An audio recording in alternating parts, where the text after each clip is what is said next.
大阪は日本で2番目の都会です。そして東京よりもはるかに古い歴史を持っています。今もう午前0時を回りました。今 JR 大阪駅の目の前に来ています。この大阪から東京へ向けて毎晩1便だけ運行されている寝台列車サンライズ号の旅へ、今回は皆さんをお連れいたします。大阪駅0時33分の発車、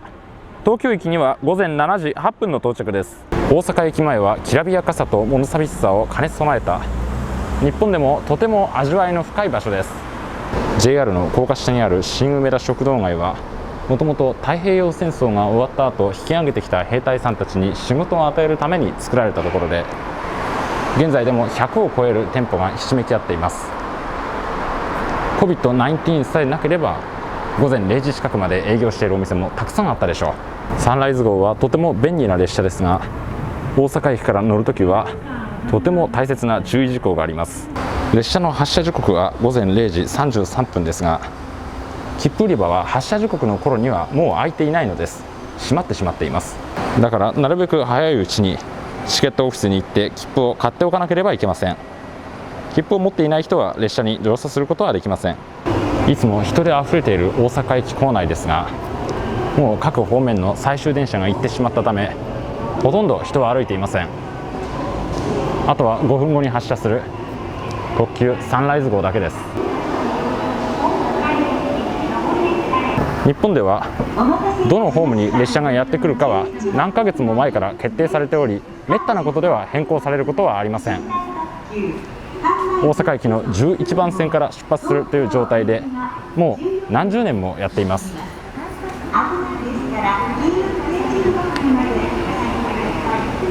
11番乗り場に列車が参ります。ご注意くださ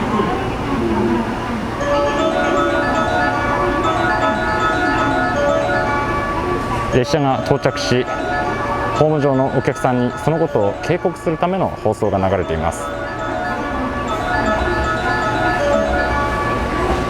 これが東京行きのサンライズ号です。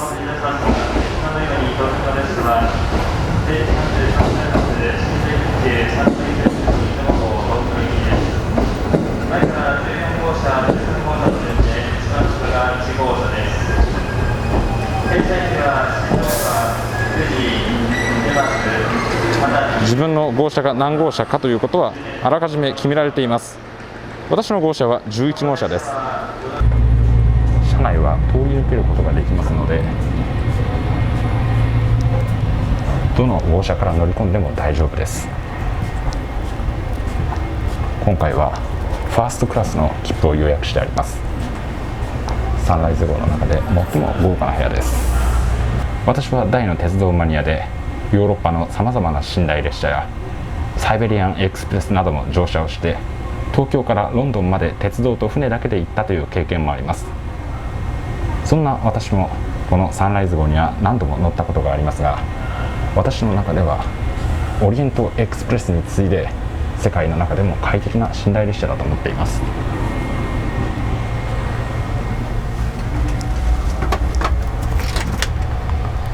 これが今夜の窓、私の26番個室です。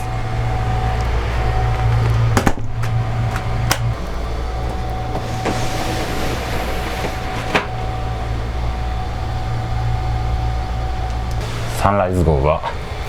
全編成が2階建て構造。ファーストクラス席はもちろん全部2階席にあります。客室の明かりを消せばたちまち普通の列車では楽しめない夜の旅を感じられます。これが日本で2番目の都市の中心駅、大阪です。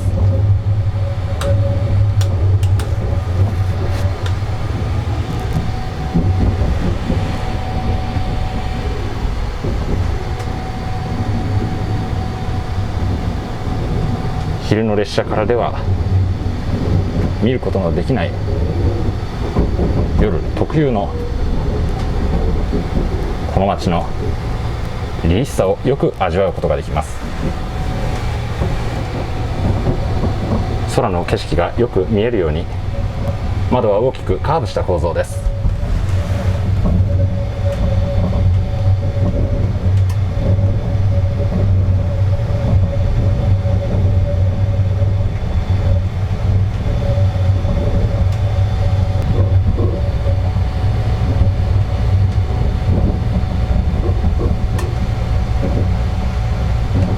静かに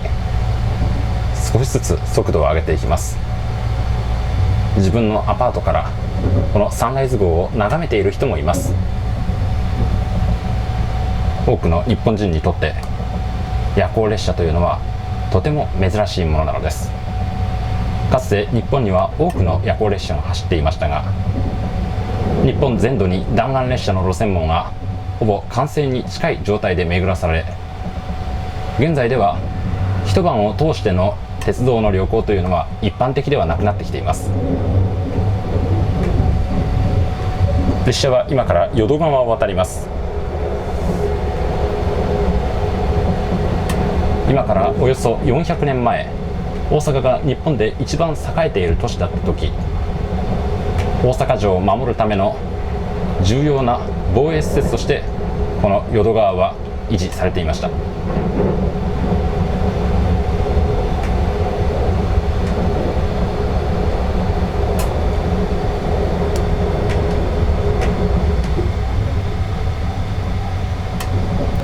淀川を渡るとすぐに大きな駅が近づいてきます。この先には新大阪というやはりとても大きな駅があるのです。新大阪は英語で言えばニュー大阪という意味で、ここは大阪の街へアクセスする弾丸列車の空港のような駅として計画的に建設をされたものです。地形上弾丸列車は大阪の街中心部に行くことはできませんでしたが、普通列車で一駅離れたこの新大阪に日々多数の弾丸列車が発着しています。すべての弾丸列車の停車駅新大阪ですが、この時間はもう弾丸列車の運行はなくなっており、このサンライズ号は唯一とても格の高い新大阪駅を通過していくのです。皆さんは今列車がとても静かに走っていることにお気づきだと思います。このサンライズ号は上等な客室になれば騒音の発生源となるモーターを床下につけないようになっています。もちろん車両自体の防音性が極めて高いということも合わせて伝えなければなりません。今日最後の大阪へ向かう普通電車が今反対方向に行き去りました。これで今私たちが乗っている東海道本線からサンライズ号以外の列車はなくなりました。少々お待ちください。すいません。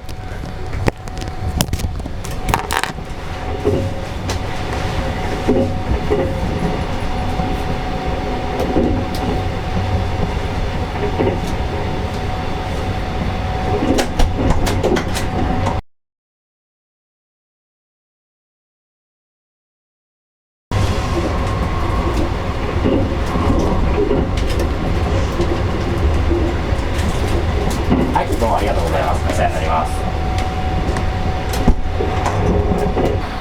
乗り込んでほどなくして車掌さんが現れ、持ってきた切符にハンコを押します。これは記念のものではなく、乗客がきちんと運賃を払っているかを確認するための正式な手続きですから、無視することはできません。もちろん車掌さんの方もこのことはよく分かっていて、お客さんが乗り込んだ時眠り込んでしまう前にすぐに切符を見にやってくるはずです。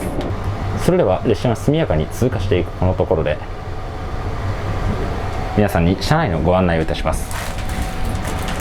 車掌さんからの切符の確認が終わると、このようなサンライズエクスプレスのマークがついたアメニティのポーチをもらうことができます。これはファーストクラスに乗った人だけがもらうことができるもので、寝台特急が好きな日本人の中ではこれをお土産物としてとても大切にする人が多いです。中に入っているものをご紹介します。靴磨きとか JR のマークがついた石鹸、それからタオルもあります。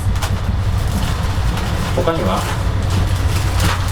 シャンプーやコンディショナー、そしてひげ剃り用のジェルなども入っています。本当に多くのものがあって、これはひげ剃り用のクリームですね。もちろんレーザーや歯ブラシも入っています。ティッシュペーパー、シャワーキャップ、このようにお風呂に関するものが多く入っているように見えます。これはサンライズ号のシャワーカードです。サンライズ号の車内にはシャワーがついています。そしてシャワーは共用ではありますが、ファーストクラス用のものと一般客用のものと分かれていて、裏返すとここに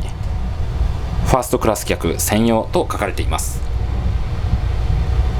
各駅勢いよく通過しています。サンライズ号の運転最高速度は時速130キロです。それでは引き続き車内のご案内をします。ここには座り心地のいいビジネス机があり、私もサンライズ号の車内で仕事をしなければいけない時にはここに座ってとても便利に使うことができます。コンセントは部屋に1つついています。これは冷暖房の吹き出し口で、もしも暑かったり寒かったりするときには閉めてしまうこともできます。またこのファーストクラスの大きな特徴としてこの洗面台があります。水とお湯をボタンを押すことによって切り替えることもできます。洗面台の目の前には身支度を整えるのにもとても便利な大きな鏡があります。ちなみに今皆さんをご案内している私は申し遅れましたがスーツと申しまして、おそらく日本のサンライズの利用者としては最も有名な人間です。このファーストクラス席は本当に広さには余裕があり、サンライズ号の中でも飛び抜けて豪華な部屋です。この部屋はたった1人で使うことができます。1人用の部屋です。値段は1泊あたりおよそ150ドルです。実際には距離に応じて変わる普通運賃、それから高速料金を支払う必要がありますので、全体としては200ドルから220ドルぐらいは安くてもかかるはずです。ベッドは作り付けのもの、とても豪華な作りです。オリエントエクスプレスですらベッドとそれから椅子を一緒に使う、昼はベッドを座席として使う、そういった簡易的な作りになっていますが、このサンライズ号では椅子は椅子、ベッドはベッドとして別々に作られています。サンライズ号のファーストクラスは私たち日本人が国内で利用する一般的な移動手段の中では最も豪華な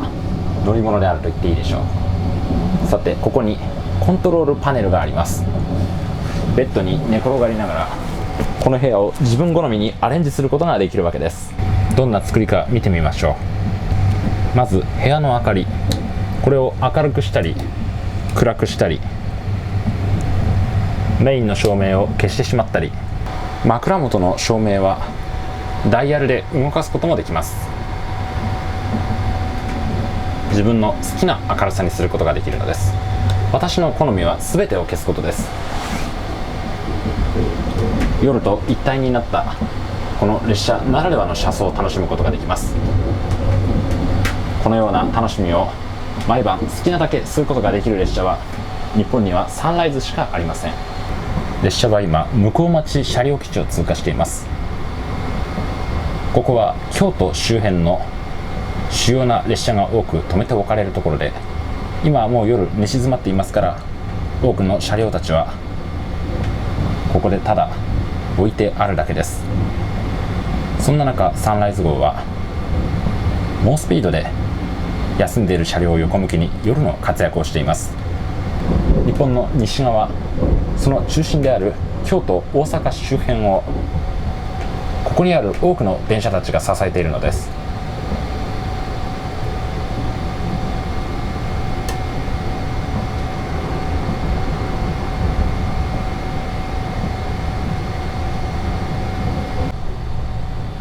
列車は今桂川を渡るところです。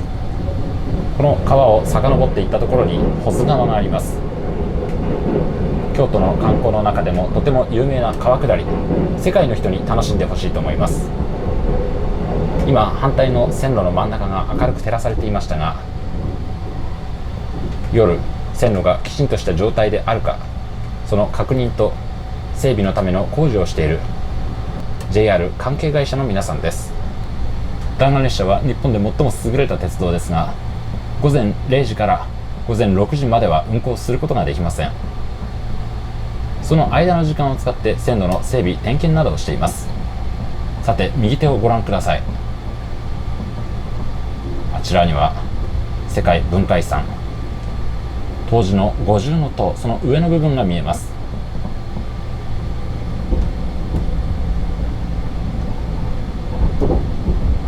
そして列車は速度を落とし、いよいよ京都の駅を通過します。これが午前1時の京都駅の景色です。向こうには奈良へ向かう普通電車が止まっているのが見えます。あ、ごめん、これ奈良に行くやつじゃないわ。そういえば間違えました夜でも駅の中には人がいて、遅くまで仕事をしています。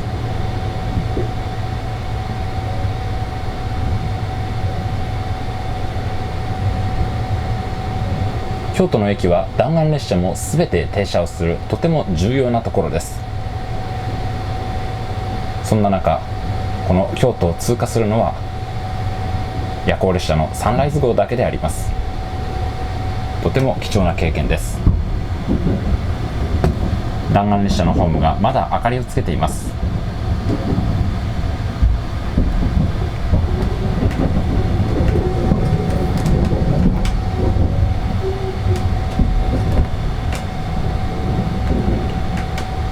都の駅は通過することを前提に作られていないので、通過する列車は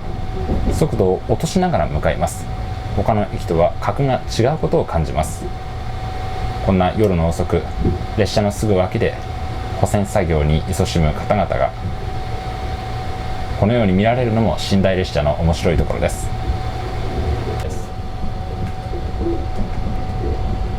京都の駅を出ると列車はすぐにトンネルに入ります。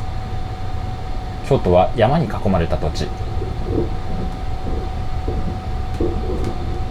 もし攻撃をするということになっても防御しやすいとか、そういった地理上の利点もあったのかもしれません。かつて京都へ向かうときは山を越えてからこの町へ入るということになっていましたが、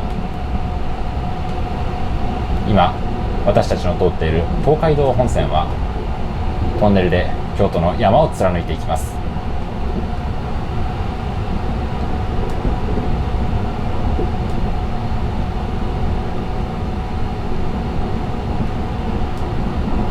とても長いトンネルです。昔の人が京都の町へ入るのがいかに大変であったかを感じることができます。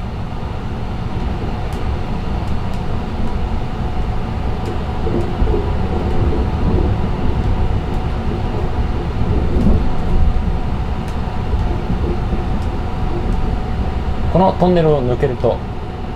同じ京都市でも山科という昔の都の中心とは少し外れたところへ出ます。あまりにも眩しいので一旦ブラインドを閉めてしまいます。このブラインドは寝るのにはとても性能が良く、明かりをきちんと遮ってくれます。今トンネルを抜けました。山科は確かに昔都ではなかったかもしれませんが、しかし今100万人の住む京都市の中のやはり主要な一角であり、東海道本線から眺めるこの立派な街並みは見事です。途切れることなく一面に家が敷き詰められています。列車は今山科駅を通過しています。京都周辺でとても重要な駅ですが、もうこの時間お客さんを乗り降りさせることはないので、駅の明かりが全て消えていました。山科を過ぎた後、もう一度山越えをします。1000年以上昔から京都へ入る手前の山越えの名所として知られていた大阪山、ここをやはり我が東海道本線はトンネルで速やかに越えていきます。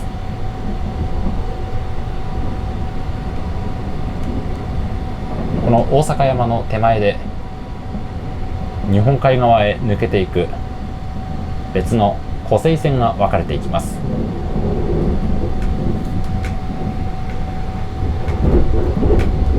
かつて表日本、裏日本と呼ばれた日本の2つの重要エリア、その分かれ道がこの山科でもあるのです。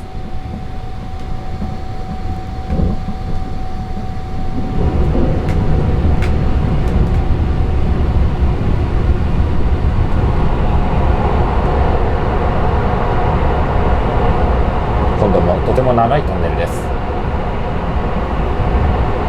このトンネルで京都府は終わりとなります。列車は今長いトンネルを抜けて滋賀県に入りました。ここが滋賀県で最も重要な土地、大津です。近くには日本で最も大きな湖、琵琶湖があり、昔はこの大津から各方面へ船で物資の輸送をしていました。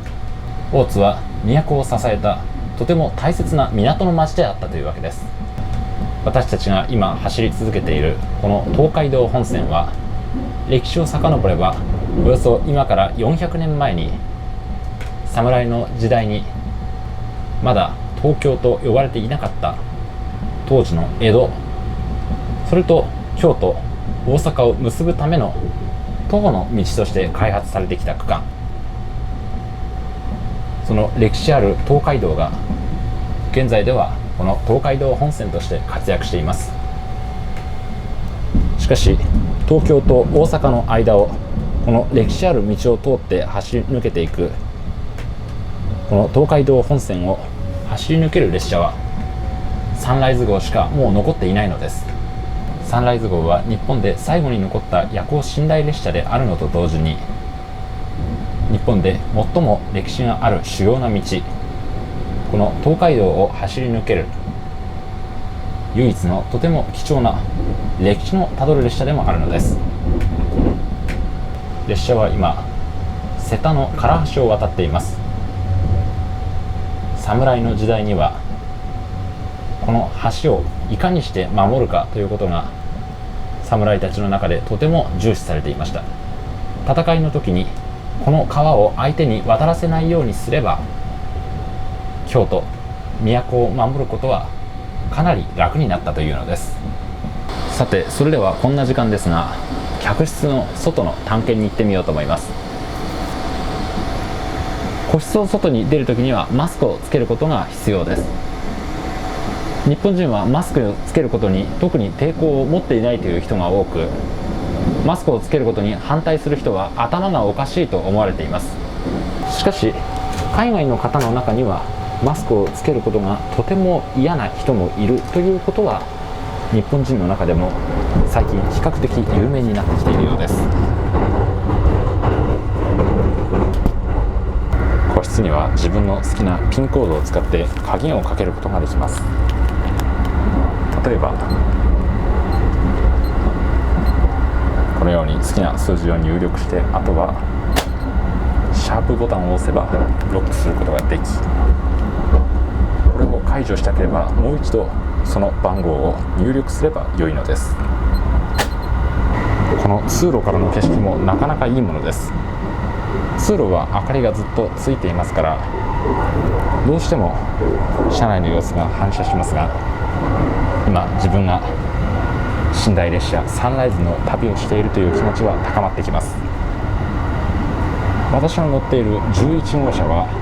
サンライズ号の中で最も豪華な号車になります。2階部分は紹介した A 寝台ファーストクラス席、そして1階部分はセカンドクラス席。しかし2人定員の比較的広々とした個室です。サンライズ号の中に2人定員の個室はほとんど設置されておらず、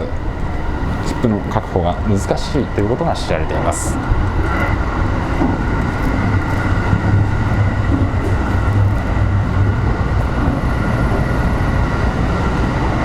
て、ここがサンライズのデッ席部分、セクション部分ではこのような洗面台が設置されていて、これは車内の人みんなの共用スペースです。ファーストクラスのお客さんは自分の部屋のものを使うと思いますが、ここには液体の石鹸が置いてあり、自分の席では固形の石鹸ですから、もし液体石鹸が良ければここへ来るといいかもしれません。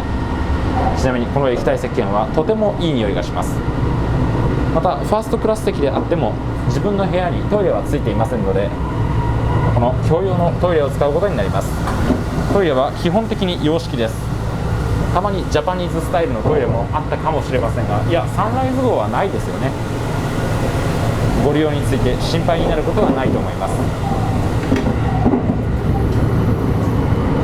そしてお隣10号車に来ました。ベンディングマシンがありますが、なんと今日は全部売り切れです。正直全部売り切れなんていうのは初めて見ました。普段だいたい買えるんですけどね、これは困りますよね。だって明日の朝まで飲み物持ってこなかったら何も飲めないってことだってありえるわけでしょ。まあ大体の場合は売ってると思いますが、一応事前に飲み物は買っておいた方がいいでしょうね。そしてここが10号車のミニロビーです。もっともこのミニロビーよりも自分のファーストクラスの席の方が快適だとは思いますが、例えば複数人でサンライズ号に乗る場合、みんなで集まりたいという時にはここに来るといいかもしれません。ただしすぐそこにはセカンドクラス B 寝台の部屋があります。 B ベッドのお客さんがうるさいと感じないように比較的静かに利用する必要があります。まあ、このぐらいの声の大きさであれば多分大丈夫でしょう。ちょっと入ってみます。これが最も安いセカンドクラス B ベッドソロです。1階2階を分ける階段が部屋の中にあって、寝るだけ、もう完全にそのためだけに部屋が組み合わされているように見えます。これでも快適性は十分にあると思います。1泊あたりの値段はおよそ55ドルです。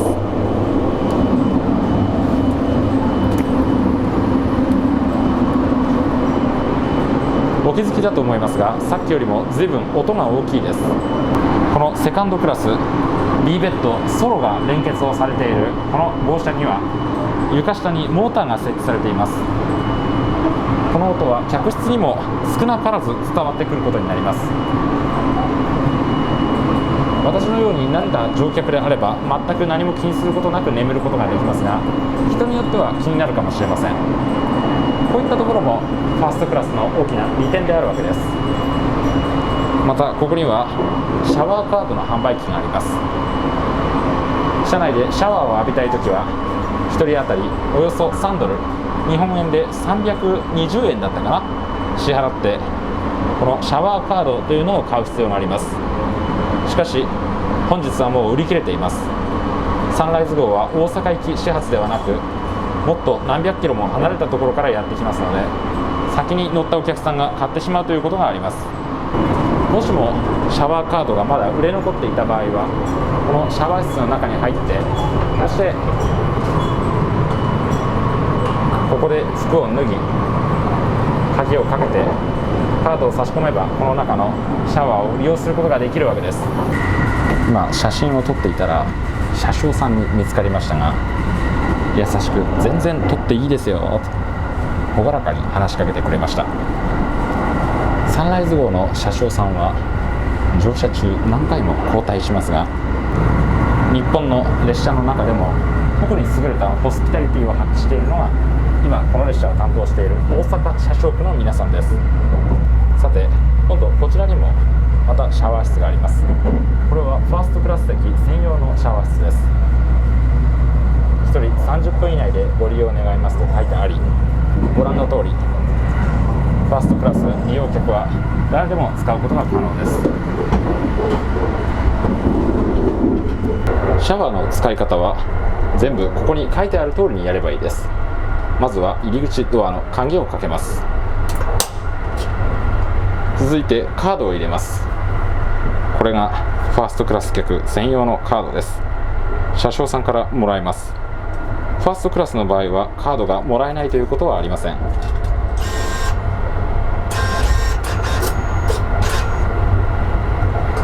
カードを入れるとシャワーを使うことができます。ただしカードを入れた後にこの鍵を開けると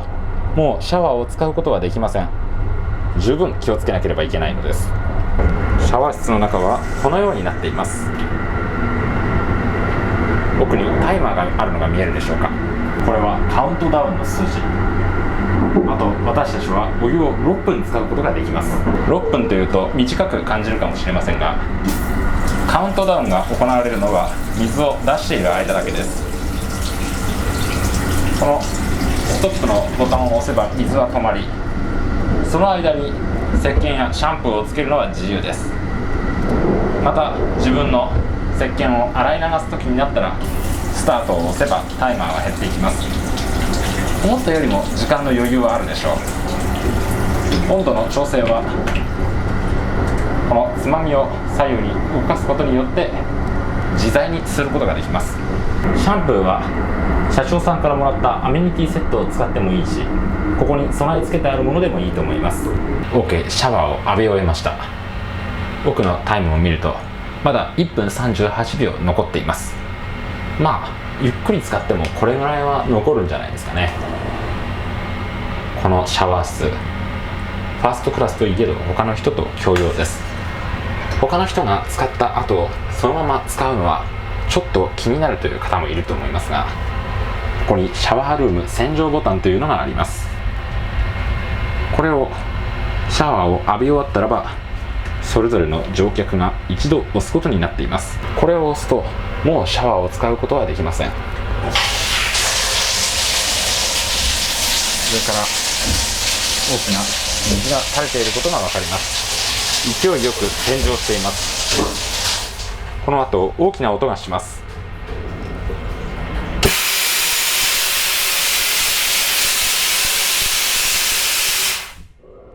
とても強い風が吹いてタオルが吹き飛んでしまいました。この強力な風と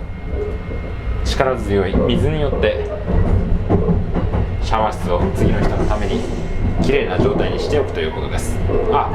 まだシャワー浴びられますね。タイマーが1分38秒そのまま残っているようです。ただ洗浄した後に使うというのはひどいマナー違反になるでしょう。洗浄することができるのは1回だけです。その後は何度押してももう反応しません。ちなみにこのシャワーを浴びたこんな状態でさえきちんとマスクをつけて、日本人はそれほど勤勉なのかと思うかもしれませんが、そうではありません。大半の日本人はただ自分の世間からの評判を気にしているだけです。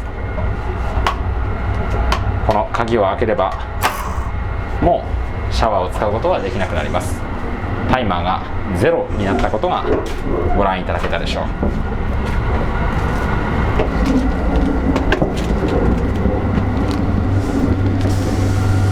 ちなみにシャワーを浴びるのに使うこのタオルですが、ファーストクラスの人はこの薄いタオルを1枚もらうことができ、セカンドクラスの人はタオルをもらうことはできません。事前にタオルを用意してくるのがサンライズ乗車時のルールです。車内で買うこともできないのです。実際にはこれでも足りないという方もいると思います。その場合はもっと多くのタオルを用意しておくことが必要な場合もあるでしょう。さっき風で飛ばされてしまったし、床に置いてもいてあまり綺麗ではなさそうなので、よく洗っておくことにします。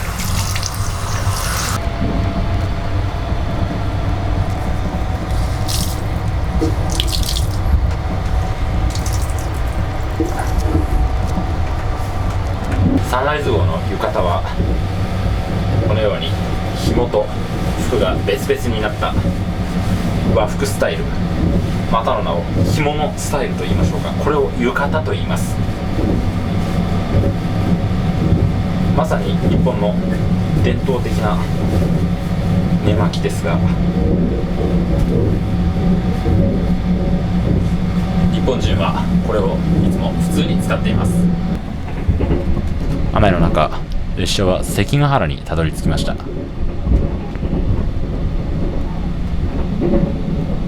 昔ここで歴史上とても激しい侍同士の争いがあったのです。これから先は下り坂。サンライズ号は慎重にブレーキをかけながら急な下り坂を進んでいきます。とても激しい雨ですが、まだ東京までは400キロ近くあります。明日の朝にはまた違う天気になっているかもしれません。今はとても激しい雨が降っているようです。さて、それではもう遅いですし、そろそろ寝ようと思います。その前にもう一つご紹介。予約の時にあらかじめ申し出ておけば喫煙室を使うことができる場合があります。この部屋には灰皿がついていて、 JR の列車の中で自分の席でタバコを吸うことができるのはこのサンライズ号だけとなっています。ただし寝台使用中はタバコを吸うことはできません。鉄道会社はとても火事になることに警戒しています。このサンライズの壁も全部木で作られているように見えますが、これはそう見えるように作っているだけで実際には木ではありません。これも列車火災を防ぐための仕組みなのです。さて、それではここにあるコントロールパネルで自在に部屋の明かりをいじります。ただし実はあの机の明かりだけはここにあるスイッチで消さなければいけません。列車は今日本で3番目の都市名古屋に近づいています。通過しているこの大きな駅は岐阜駅です。岐阜も名古屋ほどではありませんが、岐阜県の中心部、とても大きな町でサンライズ以外にこの駅を通過する列車はありません。列車は今ほぼ時速120キロで走っています。この区間では最高時速は120キロとなっていて、まさにトップスピードの走りです。時速120キロは弾丸列車を除いた日本の鉄道の走る速度としてかなり高いものです。日本の在来線では時速130キロも出せばかなりの高速度と認識されています。真っ暗闇の中、すれ違った列車があります。あれは昨日の夜22時に東京を出発したサンライズ号です。つまり反対方向のサンライズ号。それぞれ東京行きと東京発2つの列車があります。東京からの下り列車は大阪を通過して朝最初に停車をする駅は5時25分に到着する姫路駅です。お城で有名な駅。続いてこちらもお城で有名な岡山と続きます。つまり大阪から東京を利用することはできますが、東京から大阪へ行くのにサンライズ号を使うことはできないのです。ちなみに東京発の列車を下り列車、東京行きの列車を上り列車と私たちは呼んでいます。これは東京に天皇陛下が住んでいるから。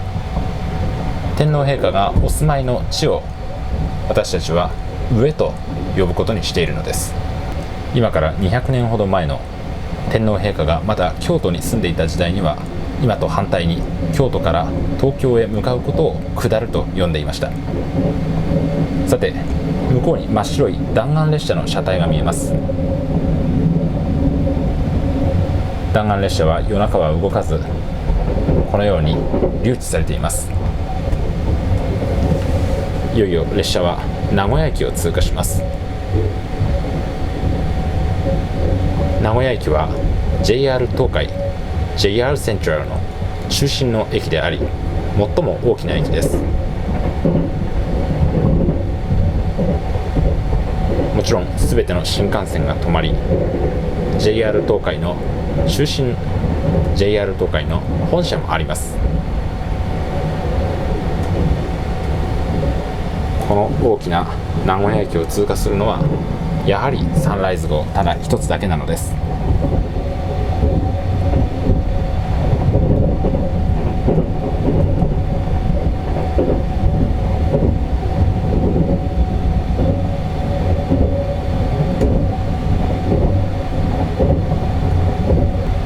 名古屋はとても道路が発達しているところで、高速道路の数も豊富です。道の幅も広いということで有名、また交通マナーがあまり良くないということでも知られています。世界でも有名なトヨタ自動車の本拠地は大体この辺りです。それではいつまでも見ていきたい東海道の素晴らしい景色ですが、もうさすがに遅いですから寝ることにしようと思います。時刻はすでに2時35分です。明日の朝の7時過ぎには東京に着く予定です。何時に起きるかは悩ましい問題です。このような特別な列車に乗ると朝も早く起きたくなるものです。こんなに早く起きるのは辛いかもしれないので3時間は寝ることにしましょうか。サンライズの楽しみ方はこのように夜更かしをして夜そのものを楽しむもあり、乗ってすぐにベッドに入り込んでとにかく快適な眠りを追求するのもあり、今回はあえて眠る時間を限界まで少なくして皆さんにこの夜の日本の重要なルート東海道を楽しんでいただきたいと思っていました。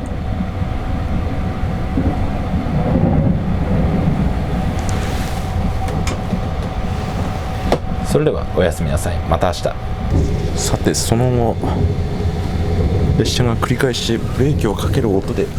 目が覚めました。今朝の4時30分。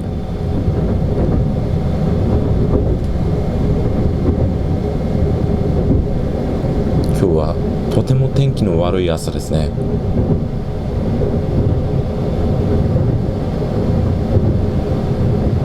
幻想的な景色は素晴らしいけれど、ここまでひどい天気はそうそうは体感しないものです。今渡った川はおそらく大井川という川だと思います。しかしこの列車は遅れて走っているかもしれません。私の予想は正しく、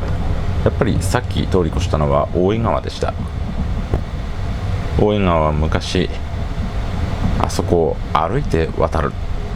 とても大変な交通の難所でした。今日のような水がとても多い時には大井川を越えることは不可能なことだったそうです。しかし侍の政府は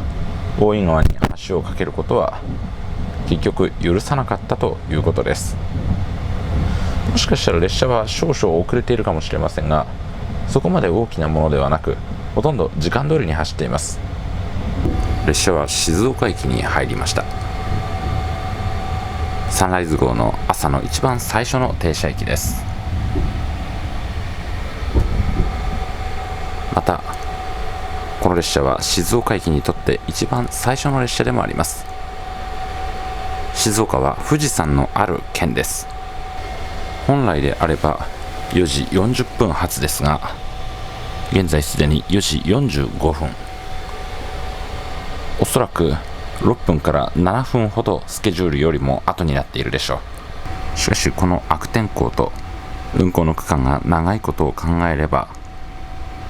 そんな大きな問題ではないかと思います。静岡も弾丸列車の停車駅、多くの列車が止まるわけではありませんが、しかし利用客はとても多いところです。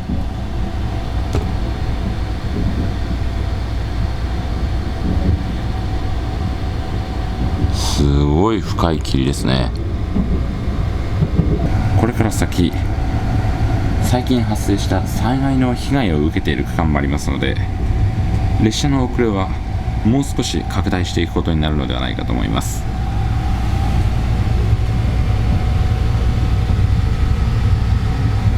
右手には静岡貨物駅があります。おととい発生した激しい雨、その被害を受けてここから先へ進むことができなくなった貨物列車が昨日は何本も止まっていました。今日はもうどんどん列車は出ていったみたいですね。まだ一つ止まっています。お、これは手前側に私たちの使っている線路を新しくするための列車、そして奥に東京の地下鉄で活躍している車両がいました。正確には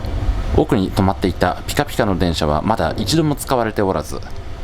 これから東京でいよいよ活躍を始める予定。日本の西側で作られて東京に新しく連れて行かれているところです。とても珍しいものを見ることができました。珍しい車両が2つ並んで止まっていました。ちなみに私は昨日新幹線で京都の辺りを走っていた時にもこの列車を見ています。この列車も本当であればもう一昨日のうちには東京へ着いていたはずだと思いますが、随分遅れていたのでまだ静岡でこのように少しずつ進むということになっているみたいです。列車はこれまでで一番海に近いところを走っています。今はトンネルで、また右手にこのように道路もいくつか通っていますが、もともと侍の時代ぐらいまでは、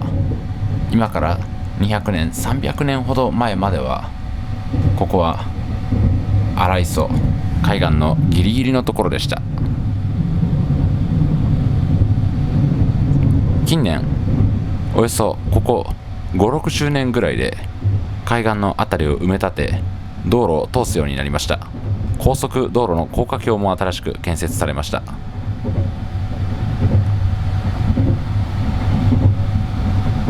侍の時代にはまだここをのんびりと歩くということはできず、この反対側にある険しい山の上へ登っていたそうです。すぐ目の前にコンクリートの壁がこのように時折見られます。これはもともとここに海岸線があったことを示す防波堤の名残なのです。おおむね第二次世界大戦の前ぐらいまでは列車は本当に海岸ギリギリのところを走っていったそうです。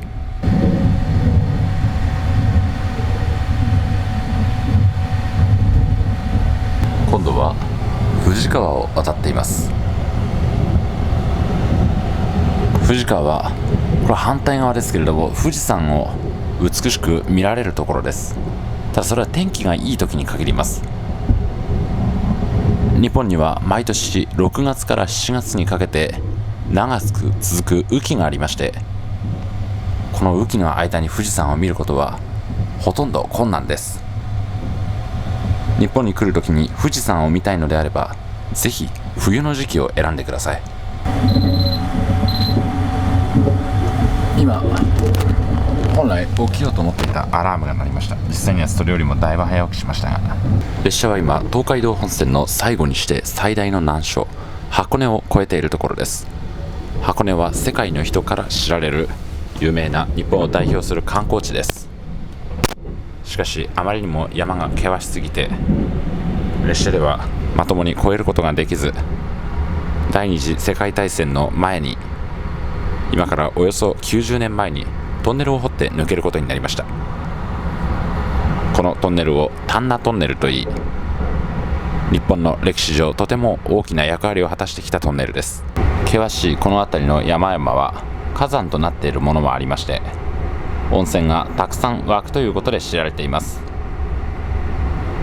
このトンネルを抜けた先、到着する熱海は温泉の町です。熱海が近づいてきています。長いトンネルの中で窓が随分曇りました。ここには海の景色があるのですが、曇っていてよくわからないですね。あまりよく見えませんが、熱海駅に到着しました。列車は時間通り走っているようです。さっきこの列車はちょっと遅れていたんですが、その遅れを回復しました。そして列車に備わっていた時計がちょっとどうも進んでいたみたいです。熱海周辺はトンネルだらけ。この辺りはとても険しい海と崖しかないようなところなのです。数日前にここで大規模な土砂崩れが発生し、今日本人の多くがこの熱海を心配しています。土砂災害はちょうどこの辺りで発生し、列車はその区間を最徐行で通り抜けていくようです。ひどいものだ。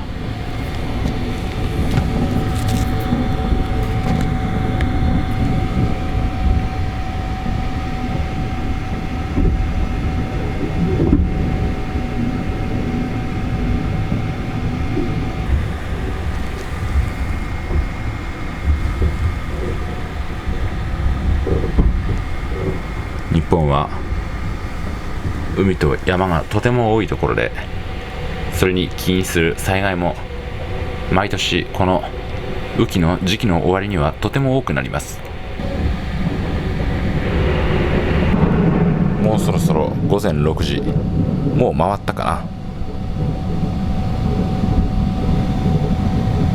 東海道線で一番海がよく見えるところを走っています。海の景色をじっくりと眺めたいなら、朝の5時50分ぐらいに起きるのがいいかもしれません。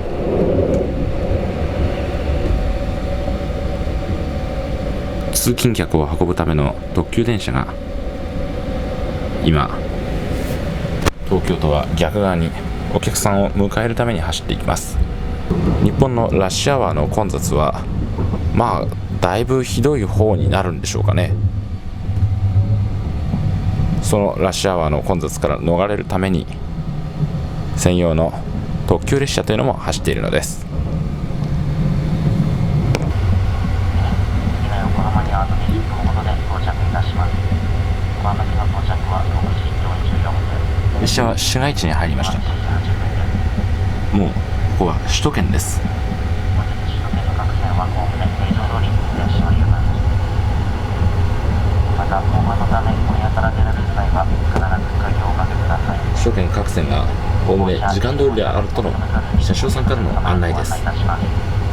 日本の列車の中では車内放送がそれなりに頻繁に駅に着くごとに行われるというのが当たり前ですが、サンライズ号は深夜から早朝にかけてお客さんの安眠のために車内放送をあえて休んでいます。ですから大阪からずっと乗ってきて、これが一番最初の放送ということになりました。東京も今日は雨みたいですね。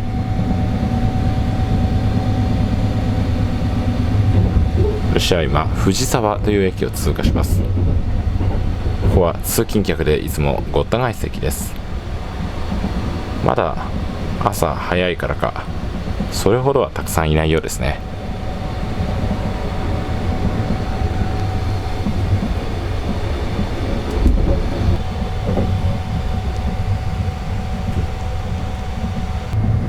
Attention please. We will soon be arriving at Yokohama. Please change here for the Keihin Tohoku, Shonan Shinjuku, Yokosuka, Negishi, Yokohama, Keikyu, Tokyu Toyoko, Sotetsu, Minato Mirai, and Yokohama Subway Blue Lines. Please be careful not to leave anything behind. Thank you very much for using the Sunrise Seto and Sunrise Izumo.After leaving Yokohama, we will be arriving at the Tokyo Terminal. 列車はもうすぐ横浜駅に着きます。横浜は実は日本で2番目の都会です。たくさんの人が住んでいます。これまで東京が1番、大阪が2番、名古屋が3番という案内をしてきましたが、実は横浜が2番目で、大阪は3番目、名古屋は4番目です。ただ横浜はとても東京に近く、日本人のほとんどが潜在的に横浜は東京であると思い込んでいます。そのため横浜が日本で2番目に大きな街だと考える人はほとんどいません。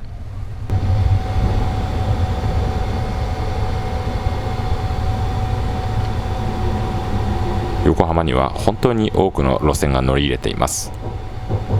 日本で一番多くの鉄道会社がやってくる駅が横浜です。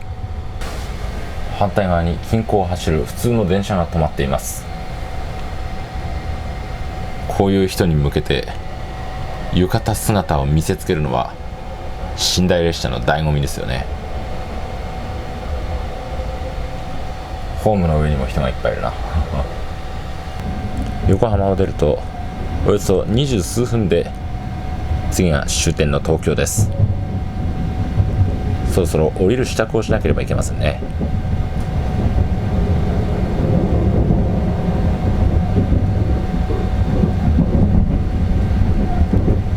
上を通ったのは首都高速道路です。朝の支度をするとき、自分の部屋に洗面台があるというのはとても楽なことです。わざわざ他の人と共用で順番待ちをするかもしれない洗面台へ行く必要はないからね。東京駅はこの列車の終点の駅です。だから降りる時も時間がゆっくりあるだろうと安心してはいけません。この列車が終点に到着すると、今度は車庫に引き上げる折り返しの列車となるためにすぐに車内の点検をします。速やかに到着後降りないと駅員さんに怒られるかもしれません。日本では接客に携わる仕事の人は大抵丁寧な態度をとりますが、駅のホーム上の係員や列車の車掌は本当の仕事は接客ではなく安全確認をすることでありますので、態度があまり丁寧ではない場合があり、私たちはそれを受け入れる必要があります。今列車は東京の西側の大きな拠点駅品川を通過しています。この駅は1872年に日本で最も古い駅として開業しました。侍の時代が終わり、外国の技術をいち早く取り入れようと、ここに初めての鉄道が生まれたのです。鉄道ができた当時、ここはまだ海で、新しい外国の技術に不信感を持ったかつての侍の勢力が持っていた土地を避けるために、わざわざ海の上を埋め立てて鉄道を通したのが始まりです。すでに JR 各線の1日は始まっています。東京湾に近い車両基地から弾丸列車の出発です。お客さんを乗せるために弾丸列車が東京駅へ向かっているのが見えました。合流してきた高架線は東京モノレールで、これは東京国際空港、羽田空港への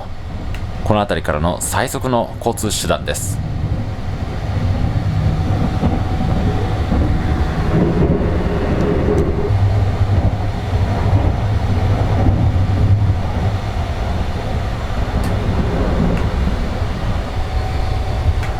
右手には汐留のビル群が見えます。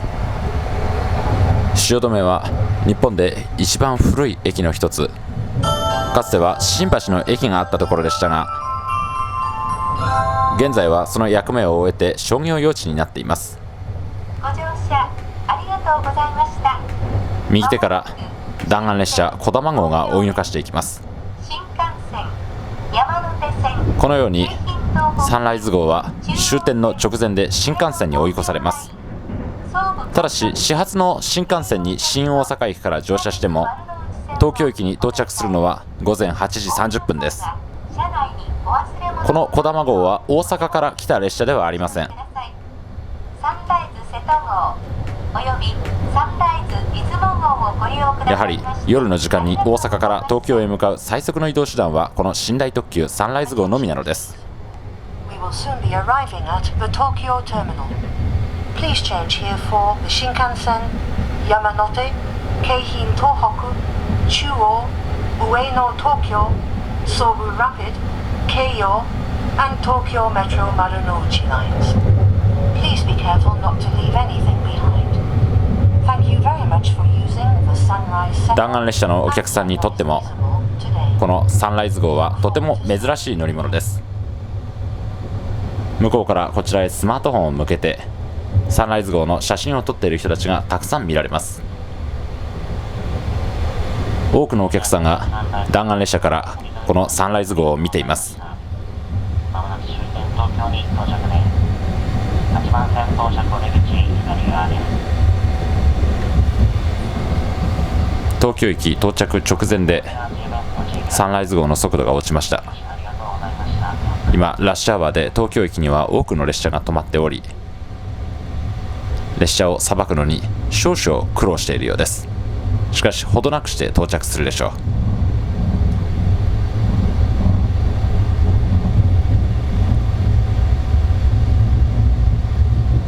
1時間ほど前から動き始めた弾丸列車は最も忙しい時で3分おきに東京から大阪まで時速285キロで突っ走る速達列車を運行しています。今度は弾丸列車の紹介も皆さんに向けてさせていただきたいと思いますので、ぜひこれもまたの機会にご覧ください。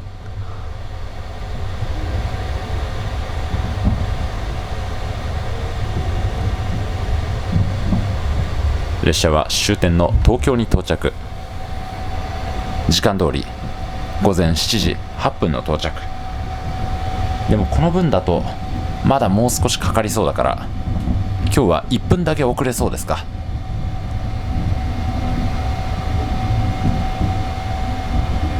世界でも類を見ないほど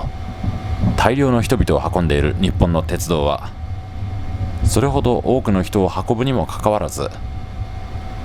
ほとんど遅れを出さず日々正確に運行しています。列車の乗り場が毎年3月に発表され、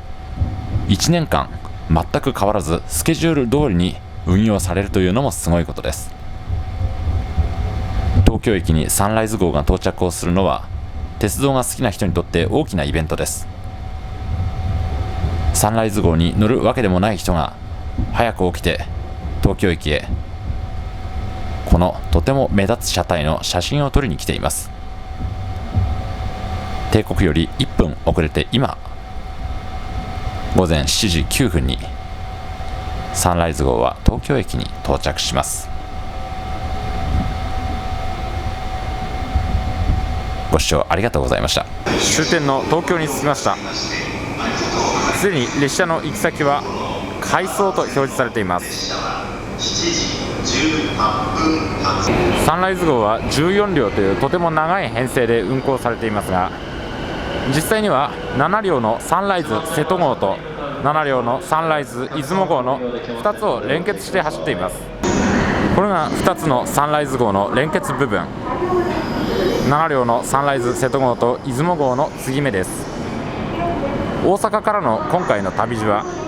サンライズ号にとって全体の一部に過ぎません。今回私が乗ってきたサンライズ瀬戸号は大阪よりもさらに先、たくさんの島を次々と橋で渡っていき、四国という日本でも4番目に大きな島、その中心である高松という町まで向かいます。私が乗ってこなかった方、サンライズ出雲号は天皇陛下の神格化とも関係のある日本神話の里出雲市の駅まで東京から12時間かけて向かいます。途中にはいくつも険しい山があり、山陰と呼ばれている日本でもとても交通手段のあまりないところまで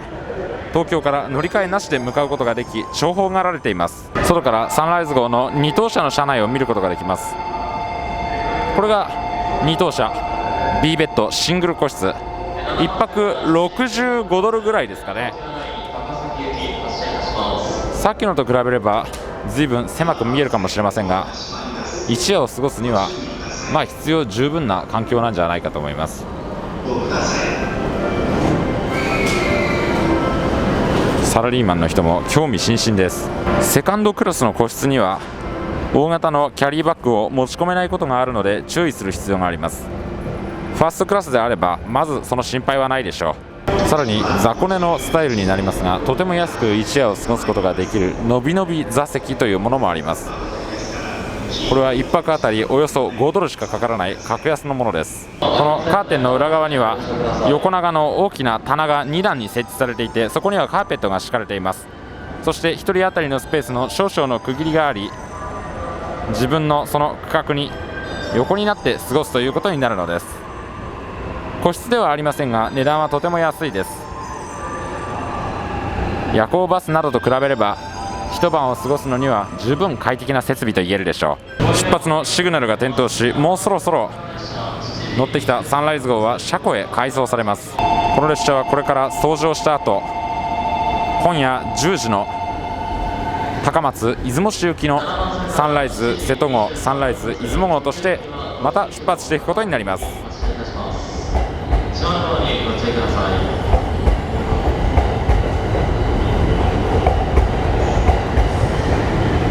このような夜行列車の運行にはとても手間がかかり、私の予想ですが JR はもうこういった列車をできることなら運行したくないだろうと思っているのではないかと思います。この列車に乗るチャンスもそうたくさんはないかもしれません。日本へおいでになった時はぜひサンライズ瀬戸号、サンライズ出雲号でどこかお好きなところへ一度乗っていただきたいと思います。サンライズ号に乗るときは基本的に2枚の切符を使うことになります。一つは距離に対する普通運賃の切符で、もう一つは高速料金および宿泊料金の切符です。駅の自動改札を出るときにこの普通運賃についての切符は回収されますが、高速料金と寝台料金、ここにサンライズと書かれたこの切符は特に回収されないので記念に持って帰ることができます。もちろんこの普通運賃の切符も希望して持ち帰りたいという場合には駅員に申し出れば適切な処理をして持ち帰らせてくれます。この東京駅は日本の首都の玄関であり、また日本で最も有名なオフィス街の最寄り駅であります。目の前にある丸の内というところが日本一のオフィス街。ここで働くことは古い価値観を持った日本人の多くにとってとても憧れと言えます。しかし確かに丸の内のオフィス街はどれも立派なので、ここで一度働いてみたいなと思わないでもありません。その玄関の役割を果たしているのが JR 東京駅です。1814年に開業して今年で107年目。まだまだ外国に比べれば歴史は浅いですが、天皇陛下のお使いになる日本の顔となる駅として威厳ある駅として建設されました。残念ながら太平洋戦争第二次世界大戦で爆撃を受け、さまざまなところが破壊されてしまいましたが、これも2012年に元通りの姿に復元されました。東京駅目の前がこのように白い道に色が変えられているのは、天皇陛下が東京駅を使うときにここを通るためです。普通の人はここを車で通過することはできませんが、天皇陛下や外国からやってきた大使が東京駅を使うときはこの柵を取り外してこの道をまっすぐ専用の車もしくは馬車が通過していきます。7時半を回ってラッシュアワーの具合も一段と勢いを強めてきました。東京駅はもはや各方面の列車のターミナルというだけではなく、東京を代表する大きな商業施設になっています。まだ朝早くやっているお店は少なめですが、ここで朝ごはんを食べることにします。と思ったら残念、 COVID-19 の関係でほとんどのお店が朝10時からのオープンに改められているようで、空いているお店はまだほとんどありません。ここなんかとってもいいんですけどね、面白い食べ物を紹介できると思ったんですが、また東京駅にはやってくることがあると思いますから、その動画でこの辺りのことも紹介できればと思います。それじゃあとりあえずこの動画はここまで。見ていただいてありがとうございました。